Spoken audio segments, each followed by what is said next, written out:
Action ಏನೂ ಆಗ್ತಿಲ್ಲ sir. ಯಾವ ಜಡ್ಜ್ ಸರ್ ಹೆಂಗ್ ಹೋಗ್ಲಿ ಸರ್, ಪೊಲೀಸ್ನವ್ರು ರೆಸ್ಪಾಂಡ್ ಮಾಡ್ಬೇಕಲ್ಲ. FIR ಮಾಡಿದ್ರೆ ಯಾವ ಪತ್ರಿಕೆಯವರು ಹಾಕಕ್ ರೆಡಿ ಇಲ್ಲ. ಬೆಳಿಗ್ಗೆ ಪ್ರೆಸ್ ಮೀಟ್ ಇದೆ ಅಂತ ಹೇಳ್ತಾರೆ. ಜನ ಬಂದಿದ್ದೀರಾ ರಿಯಲಿ? ನಾನು ಏನು ನಾನು ತಗೊಂಡು ಹೋಗ್ತೀನಿ ಅಂತ ಬಂದಿರೋದು. ಈ ದಯಾಮರಣ ಅಂತ ವರ್ಡ್ ಇದೆಯಲ್ಲ ಸರ್, ನಾನು ಹೇಳ್ತೀನಲ್ಲ, ಇದನ್ನು ಟೈಪ್ ಮಾಡುವಾಗ್ಲೂ ಇದು ಅಷ್ಟು ಈಸಿ ಅಲ್ಲ ಸರ್. ಇದು ನಾನು ಈ ಜಾಗದಲ್ಲಿ ಬಂದು ಕೂತಿದ್ದೀನಿ ಅಂದರೆ ಅದಷ್ಟು ಈಸಿ ಅಲ್ಲ. ನನ್ನ ಇಡೀ ಫ್ಯಾಮಿಲಿ, ನಮ್ಮ ಊರು, ನನ್ನ ಮಕ್ಕಳು, ಅವರೆಲ್ಲರನ್ನೂ ತೊಗೊಂಡ್ಬಿಟ್ಟು ನಾನು ಇಲ್ಲಿ ಬಂದಿದ್ದೀನಿ ಸರ್. ಇವತ್ತು ಅವರೆಲ್ಲರೂ ವಿಶ್ವಾಸ, ಅದನ್ನು ತೊಗೊಂಡು ಬಂದಿದ್ದೀನಿ ನಾನಿಲ್ಲಿ. ಒಂದು ರಕ್ಷಣೆ ಕೊಟ್ಬಿಡಿ ನಮಗೆ, ಇಲ್ಲ ಅಂದರೆ ದಯಾಮರಣ ಕೊಟ್ಬಿಡಿ. ಸತ್ತು ಬದುಕಕ್ಕೆ ಆಗ್ತಾ ಇಲ್ಲ ಸರ್.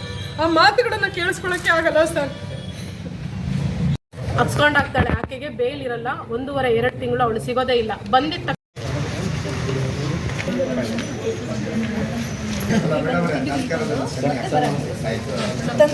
ಈ ಪರಿಸ್ಥಿತಿ ನಿಮಗೆ ಅನ್ಸುತ್ತೆ? ನಾನು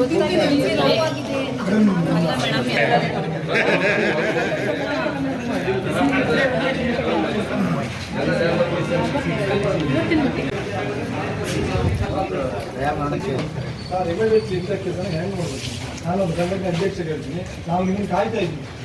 ಅವ್ರೊಬ್ಬರೇ ಕುಂತಾರೆ, ಯಾರಿದ್ದಾರೆ ಪಾಪ ಮೇಡಮ್? ಇಲ್ಲಪ್ಪ, ಎಲ್ಲಿ ಮೇಡಮ್ ಅವರೇ, ನೀವು ಒಂದ್ಸಲ ಫೋನ್ ಮಾಡಿ ಮೇಡಮ್ ಅವ್ರು ಮಾತಾಡಿದ ಮೇಲೆ ರೆಸ್ಪಾನ್ಸ್ ಮಾಡಿದೆ. ಈ ಮೇಡಮ್ ಮಾಡಿದ ಮೇಲೆ ನೀವು ಯಾರದೇ ಫೋನ್ ರೆಸ್ಪಾನ್ಸ್ ಮಾಡ್ಬೇಕು. ನೀವು ಮಾಡಲ್ಲ, ಇವ್ರಿಗೆ ಆ ಮೇಡಮ್ ಮಾಡಿದಾಗ ಏನಂದ್ರೆ ಆಯ್ತಲ್ಲ ಸರ್, ಜೀವ ಎಲ್ಲರದ್ದು ಜೀವನ ಅಂತಾನೆ. ಅವ್ರಿಗೆ ಸಂಕಷ್ಟಕ್ಕೆ ಬಂದಿದ್ದು, ಕಷ್ಟ ಅಂತ ಬಂದಿದ್ದಾರೆ, ನೀವು ಪರಿಹಾರ ಕೊಡ್ಬೇಕು. ನೋಡ್ತೇವೆ ನೋಡಲ್ಲ ಅಂತ ಹೇಳಿ ಅಲ್ಲ, ಬರ್ತಿರ್ಲ ಇನ್ನು ನೀವು ಮೇಡಮ್.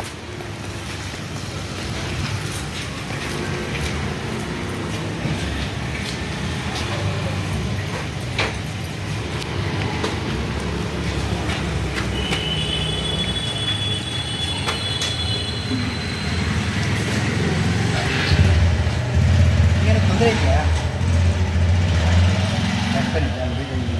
ಸುಸ್ತಿನಲ್ಲಿ BP ಶುಗರ್ ಮಾತ್ರ ಥೈರಾಯ್ಡು ಈಗೇನಾಗ್ತಿರೋ ಪ್ರಾಬ್ಲಮ್ಮು?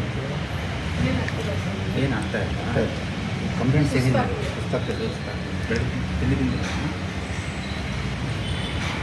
ತಿಂಡಿ ತಿಂದಿಲ್ಲ ಸರ್. ಇದೇ ಥರ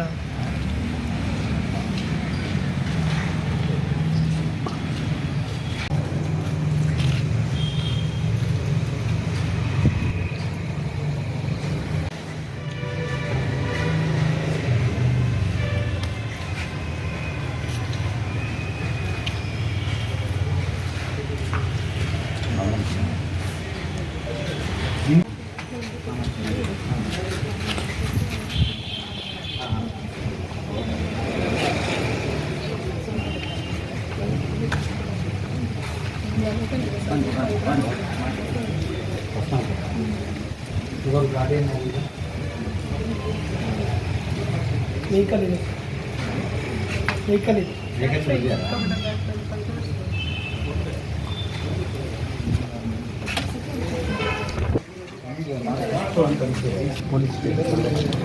ಟ್ರೀಟ್ಮೆಂಟನ್ನು ಅವತ್ತೇ ಕಾಯಬೇಕಂತೆ.